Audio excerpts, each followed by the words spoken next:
রাজ্যের বিরোধী দলনেতা শুভেন্দু অধিকারীর উদ্যোগে অকাল বর্ষণে ক্ষতিগ্রস্ত আরামবাগ এবং গোঘাট বিধানসভার আলু চাষি তথা অন্নদাতাদের পাশে দাঁড়াতে ক্ষতিগ্রস্ত কৃষকদের পাশে এবার বিজেপি। এই কার্যক্রমের ব্যবস্থাপনা করে ভারতীয় জনতা পার্টি আরামবাগ সাংগঠনিক জেলা। এবছর অকাল বর্ষণে আরামবাগ মহকুমার আলু চাষিদের ব্যাপক ক্ষয়ক্ষতি হয়েছে। সেই সমস্ত চাষিদের কথা মাথায় রেখে সোমবার হুগলির আরামবাগের বাসুদেবপুর থেকে অকাল বর্ষণে ক্ষতিগ্রস্ত ৩০০ জন চাষির হাতে আলুর বীজ তুলে দেওয়া হয়। চাষিদের হাতে আলুর বীজ তুলে দেন আরামবাগ সাংগঠনিক জেলা সভাপতি তথা পরশুরা বিধায়ক বিমান ঘোষ। এছাড়াও ছিলেন গোঘাট বিধায়ক বিশ্বনাথ কারক, যুব মোর্চার সভাপতি উপাসক দে, সুমন তেওয়ারি, হেমন্ত বাগ, অনিমেষ কর্মকার সহ অন্যান্য নেতৃত্বরা। বিমান ঘোষ জানান, ভারতীয় জনতা পার্টি সবসময় চাষিদের পাশে রয়েছে। আজ আমরা ৩০০ চাষির হাতে আলুর বীজ তুলে দিলাম আমাদের সাংগঠনিক জেলার নেতৃত্বদের উপস্থিতিতে। বিজেপির এই উদ্যোগকে সাধুবাদ জানিয়েছেন সাধারণ মানুষ। কতজনকে আলু বিতরণ করলেন, কতজন চাষি? আজকে আরামবাগে সুধারণ সিনেমা হল সংলগ্ন এলাকা থেকে আমাদের মাননীয় বিরোধী দলনেতা শুভেন্দু অধিকারীর উদ্যোগে এখানে ৩০০ কৃষক পরিবারকে যারা ক্ষতিগ্রস্ত হয়েছে অকাল বৃষ্টিতে আলু বীজ প্রদান করা হচ্ছে। এখন চলছে কার্যক্রম। আমাদের গোঘাট বিধায়ক বিশ্বনাথ আছে, মমদাস আছে, মধুসূদন বাগ আরামবাগের বিধায়ক। তো এই কৃষকদেরকে আমরা এই আলু বীজ সামান্য দিচ্ছি, কারণ আমরা তো বিরোধী দল, এটা তো সরকারে করা উচিত। এটা রাজ্য সরকারকে একটা কড়া বার্তা দেওয়া যে আমরা বিরোধী হয়ে যদি আমরা উদ্যোগ নিয়ে কাজ করতে পারি, আপনারা রাজ্য সরকার কি করছেন? কৃষকদের পাশে কেন আলু বীজ নিয়ে দাঁড়াচ্ছেন না? ক্ষতিগ্রস্ত কৃষকদের পাশে এদিকে আপনারা বিভিন্ন নিয়ম তৈরি করছেন যে হাই এই ফর্ম ভরতে হবে, ওই ফর্ম ভরতে হবে, ভর্তে ভর্তি আলু লাগানো শেষ হয়ে যাবে, কবে বীজ পাবে কৃষকরা? তো সেটা একটা চরম বিরোধিতা করি এই রাজ্য সরকারের। আমরা আমাদের সীমিত ক্ষমতার মধ্যে আজকে আলু বীজ প্রদান করি। কতজনকে দিলেন? ৩০০ কৃষক পরিবার। এই বিভিন্ন কারা উপস্থিত ছিলেন? এখানে আমাদের জেলার বিভিন্ন নেতৃত্ব ছিল, জেলার সাধারণ সম্পাদক, শহর মন্ডলের সভাপতি বিশ্বজিৎ ঘোষ, কাউন্সিলর, আমাদের গোঘাটের বিধায়ক এমএলএ আছেন, বাকি নেতৃত্বরা সব আছে। এই আলু বীজে দুর্নীতি হচ্ছে এখনো, কি করবেন আপনারা? আমরা তো চেষ্টা করছি, এদিকে অনেকটা জায়গাতে টহল দিয়ে এটা রোখার চেষ্টা করছি, যতটা পারি চেষ্টা করছি। কিন্তু যদি গোড়ায় গলদ হয় আপনি কী করবেন? এই সরকার যতদিন থাকবে দুর্নীতি বন্ধ হবে না, কারণ দুর্নীতির অপর নাম তৃণমূল। আমাদের রাজ্যের বিরোধী দলনেতা, যার নেতৃত্বে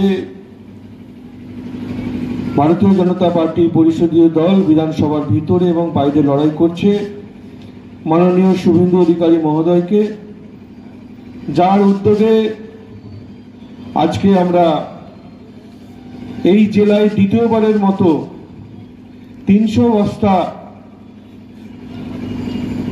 আলু বীজের ব্যবস্থা করতে পেরেছি, তাই ওনাকে আমি প্রথম ধন্যবাদ জ্ঞাপন করি।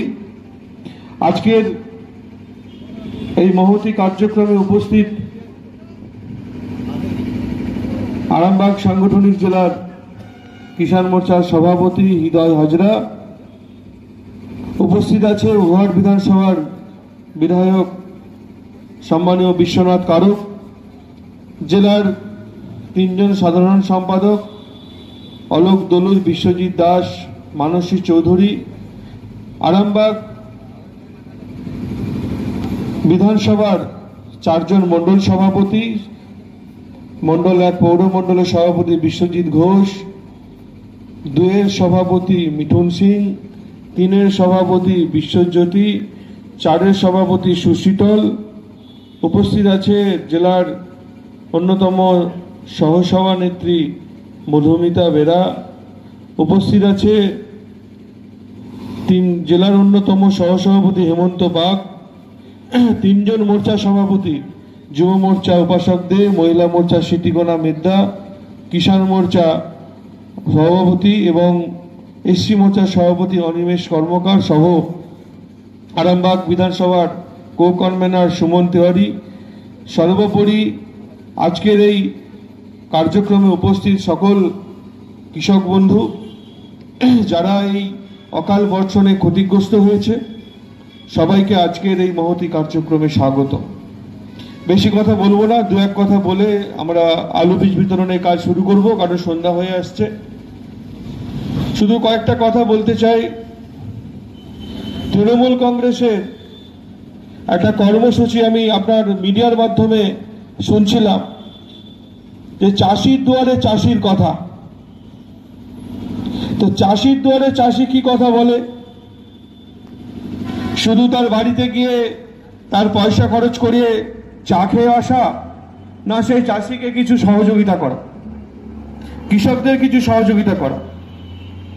এই আরামবাগ সাংগঠনিক জেলায় ভারতীয় জনতা পার্টি আরামবাগ সাংগঠনিক জেলা যখন একটার পর একটা কার্যক্রম করছে, বড় বড় কার্যক্রম, তার পাল্টা কর্মসূচি তৃণমূল কংগ্রেস করছে। যদিও প্রত্যেকটা কর্মসূচি আমাদের সঙ্গে পাল্লা দিতে গিয়ে ফ্লপ হচ্ছে, তবুও করছে। কিন্তু যখন মহতী কার্যক্রম হচ্ছে, এই যে আলু বীজ বিতরণ হচ্ছে, তো তারা যদি সত্যিকারের কৃষকদের কথা ভাবে, কই মায়াপুরে তো আজকে দেখছি ছোট বড় মেজো অনেক নেতা ওখানে বসে বসে বড় বড় ডায়লগ বাজি করছে। কই 300 বস্তা 400 বস্তা 500 বস্তা আলু বীজ মায়াপুরে ঢেলে কই কৃষকদের তো বিলি করতে পারলো না। শুধু মুখের কথায় চিড়ে ভিজবে না। যখন সরকারি প্রকল্পের টাকা চুরি করবে, বিভিন্ন মানুষের কাছ থেকে টাকা চুরি করে পকেটে ভরবে, তখন খুব ভালো লাগে। আর যখন কৃষকদের দিতে হবে, তখনই যত আপত্তি ওদের। তাই এই তৃণমূল কংগ্রেসের নেতাদের বড় বড় ডায়লগবাজি সাধারণ মানুষ বুঝে গেছে। সত্যিকারের মানুষের পাশে কারা আছে সেটা মানুষ আজকে বুঝতে শিখেছে।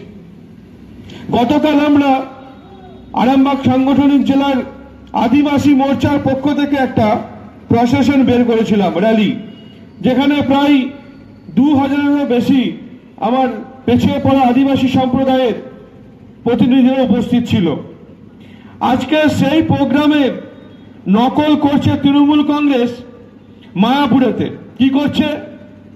সাধারণ কিছু কর্মীকে কিছু দেবে বলে লোভ দেখিয়ে নিয়ে এসেছে, আর আদিবাসী সম্প্রদায়ের দু একটা বাজনা করে সামনে ঘোরাচ্ছে।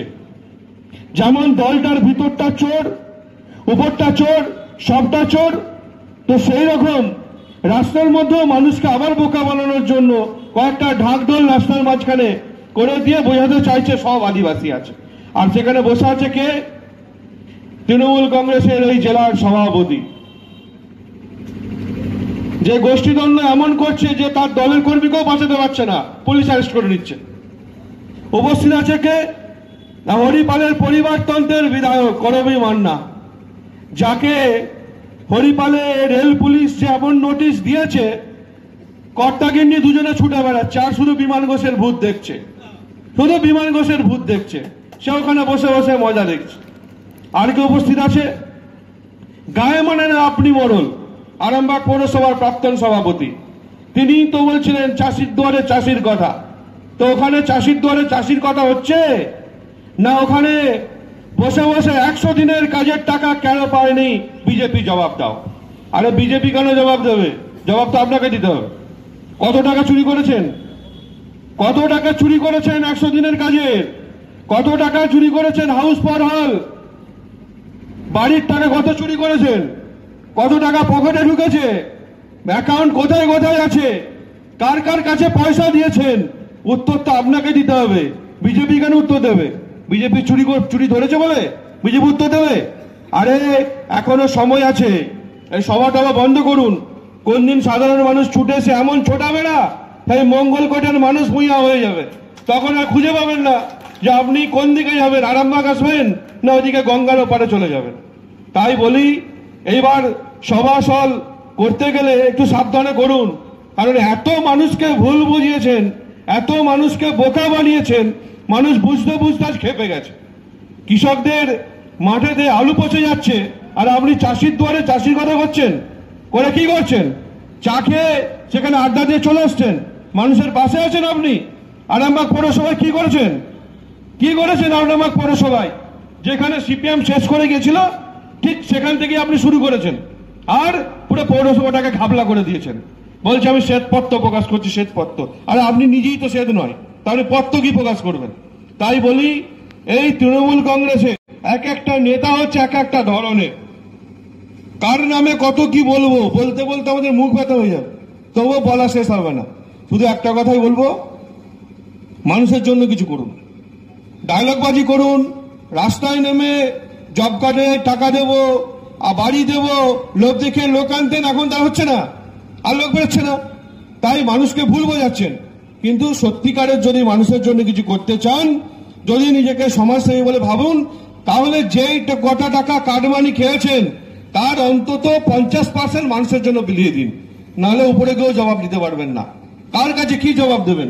তাই আজকের এই আমাদের যে কর্মসূচি, শুধু আলু বীজ বিতরণ নয়, ভারতীয় জনতা পার্টি প্রত্যেকটা মানুষের পাশে থাকার চেষ্টা করে, কোথাও রাজনীতি করে না।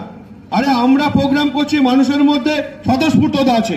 আপনি প্রোগ্রাম করছেন, মানুষের মধ্যে স্বতঃস্ফূর্ততা নেই। আপনি যত পতাকা মায়াপুরে লাগিয়েছেন তার থেকে কম কর্মী আছে আপনার ওখানে, তাহলে আপনার পতাকা লেগে লাভ কি হলো? কি লাভ হলো? আরে বুঝে শুনে রাজনীতি করুন। আরামবাগার আপনাদের সেই 2011 সালে রাজনীতি চলবে না, বুঝবার সময় এসেছে, ভালো করে বুঝুন। রাজনীতি করতে গেলে বুঝে সুঝে করুন, কারণ এত চুরি করেছেন, যেখানে যাবেন সেখানেই ঝামেলায় পড়বেন। আর ওখানে আরেকজন কে বসে আছে, যার কথা গ্রুপে ভাইরাল হচ্ছে, তৃণমূলের গ্রুপে ভাইরাল হচ্ছে যে তার নাকি শালিকে পঞ্চায়েত সমিতির টিকিট দিয়ে মেম্বার করেছে। তার শালিকে কে লিখছে? তৃণমূল কংগ্রেসেরই একজন সক্রিয় কার্যকর্তা, একজন মহিলা গ্রুপের মধ্যে লিখছে, লিখে ভাইরাল করে দিচ্ছে। সেটা কোথায় পাচ্ছি? আমরা পাচ্ছি। আপনার লজ্জা করেন? ওখানে দাঁড়িয়ে দাঁড়িয়ে ভাষণ দিচ্ছেন, লজ্জা করেন আপনার? ভাষণ দেওয়ার আগে ভাবুন আপনি কি করেছেন। আপনার কেচ্ছা আপনার দলের কর্মীরা সোশ্যাল মিডিয়ায় প্রকাশ করছে, আগে তাদের মুখ বন্ধ করুন, তারপরে তো আপনি রাস্তায় আসবেন। তাই রাস্তায় নামার আগে নিজেদের পেছনগুলো কি হয়ে আছে আগে দেখুন ভালো করে, তারপরে রাস্তায় নামুন। আমার আর বিশেষ কিছু বক্তব্য নেই, এই কটা কথা বলার ছিল। আজকে যে এই মহতি কার্যক্রম আলু বীজ বিতরণ, আমরা মাননীয় বিরোধী দলনেতা শুভেন্দু অধিকারীর উদ্যোগে স্বল্প প্রচেষ্টায় আমরা চেষ্টা করেছি ক্ষতিগ্রস্ত কৃষকদের পাশে দাঁড়ানোর জন্য। এর আগে আপনারা দেখেছেন খানাকুলের যে কৃষক মারা গিয়েছিল, সেই কৃষকের বাড়িতে আমরা গেছি, আমি বিশ্বনাথ দাস, সুশান্ত গেছি বাড়িতে। সেখানে গিয়ে আমরা তাকে সহযোগিতা করার চেষ্টা